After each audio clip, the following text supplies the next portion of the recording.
And I'm Derek Heid, and we've got more District 6 football action for you. We've got highlights from across Blair and Center County. Next up, a Mid-Penn Commonwealth Conference clash between Chambersburg and State College. Our reporter John Drager was there and has more. Penn State football is gearing up to open its season at Wisconsin tomorrow. It'll be the second straight year the Nittany Lions open the season on the road and against a Big Ten opponent. Tomorrow's matchup against number 12 Wisconsin kicks off from Madison at 12 o'clock Eastern Time. For the first time in over a year, the blue and white will be competing in front of fans when it takes the field at Camp Randall Stadium in anticipation of playing with more than 80,000 fans in attendance. Head coach James Franklin believes his team is well prepared. I'm a big believer in the crowd noise, so we do music on one side and do the crowd noise on the opposite to try to prepare for that, try to make it louder than it will be on game day. We expect it to be a really good environment. Quarterback Sean Clifford is in his third year as Penn State's starter, but he's never faced the Badgers. The redshirt senior and captain recognize the tough order he and his teammates have this weekend against one of the Big Ten West's best. They're obviously going to be a tall task, but at the same time, we've worked, countless hours, spring, summer, and now fall to get to this moment. So we're excited and we're confident to go up to Madison. In 2020, Wisconsin featured a top 5 overall defense and went 4-3, highlighted by a win in the Duke's Mayo Bowl over Wake Forest. The last time these two teams met was in 2018, when the Nittany Lions topped the Badgers 22-10 at Beaver Stadium. Running backs Miles Sanders and Jonathan Taylor, who now start for the Philadelphia Eagles and Indianapolis Colts respectively, each eclipsed 150 yards rushing and scored a touchdown in a windy State College Saturday 3 years ago. You can catch coverage of tomorrow's game on Penn State Com Radio. Reporting for After the Whistle, I'm Derek Heid.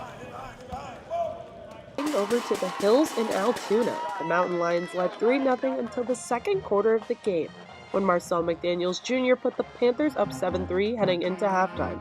Shortly after the break, Penn State commit Mekhi Flowers caught this touchdown, which sparked arguments with referees and Altoona coaching staff. These heated conversations led to a number of personal fouls, which resulted in a kickoff from Altoona 30-yard line. Flowers agreed with the call on the field. Yes. Nothing catch. more? Nothing more, nothing less. That was a catch.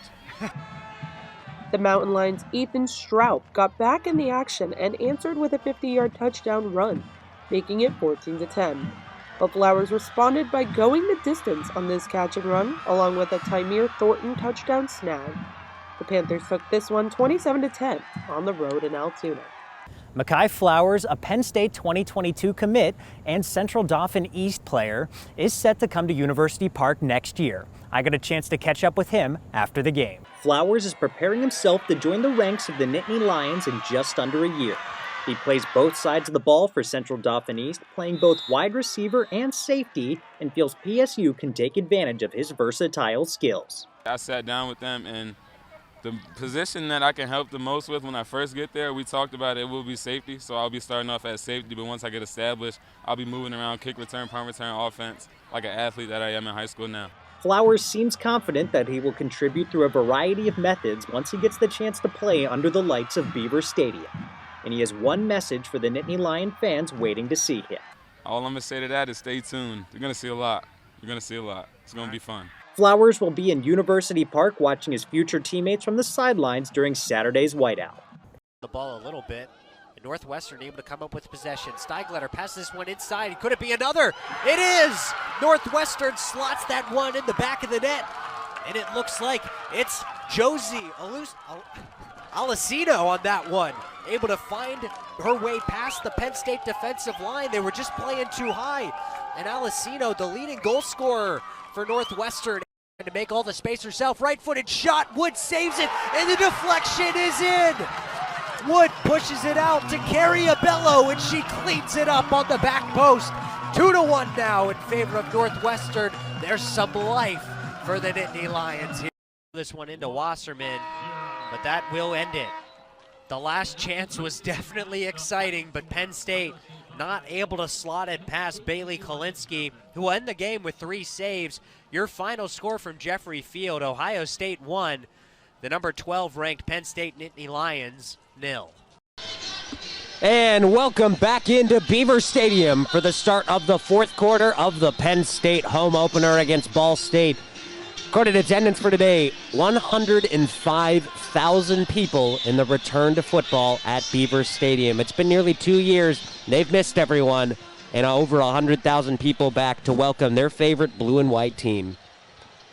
It'll be Penn State on offense now, resuming from 1st and 10 on their opponent's 42-yard line. Clifford takes a snap, looks out to the left, and has Jahan Dotson. Dotson breaks one tackle, breaks another one's ankles, and pushes it past the first down marker, and is able to get a gain of about 12 on that one. Is this thing on? Wow. Okay, that should have gone for probably about 3 yards, and he made it into 12.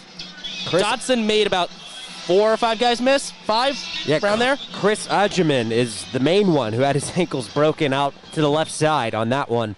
Clifford now back in the shotgun.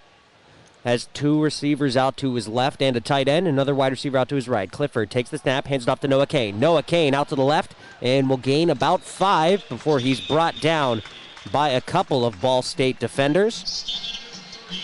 There's our guy Cole Pierce making a tackle again. He's probably approaching somewhere around double-digit tackles today. Cole Pierce has been on a lot of tackles. Looked like Amechi Uzodinma also in on the tackle. Penn State, same formation. Noah Kane out to Clifford's right. Clifford now motions Parker Washington behind him. Clifford takes the snap. Hand off to Noah Kane around the left side. He has a gap outside past the 20-yard line and pushes forward past the first down marker and is tackled by Jack Sate on the near sideline. Another first down for the Nittany Lions, moving into the red zone yet again in this game. Penn State 3 for 3 in the red zone, unlike Ball State, who's been 0-2. Clifford now operating from the 16-yard line, barking out orders. 2 wide receivers to his right, 1 to the left. Noah Kane to the left of Clifford. Clifford now looking to the sideline for guidance. Changing up the play. Clifford waiting in the shotgun. One clap, takes the snap. And up to Noah Kane. Noah Kane looks for a gap in the line and is not able to find one. Gains about 2 for a couple of defensive linemen for Ball State are able to break him down. Looks like Justin Ramsey in on the tackle for Ball State. As Penn State playing slow, electing to stray a little bit away from the fast-paced game that they have been playing. Clifford now motions a tight end across the line. Clifford awaiting the snap in the shotgun. Hands the ball off to Noah Kane around to the right side. Able to break through and gets tackled after a gain of about 2, and that'll bring up 3rd down.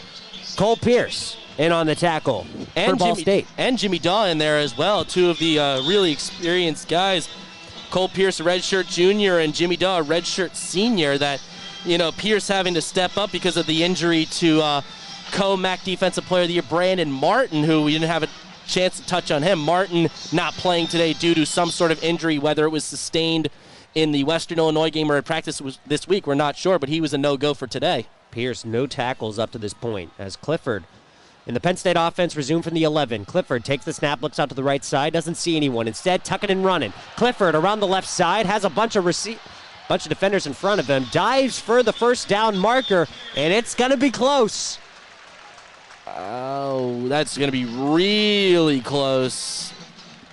And they're going to give it to him. No need for the chain gang. First down for the Nittany Lions from the 6. Penn State operating in the red zone. They have only gotten touchdowns so far here.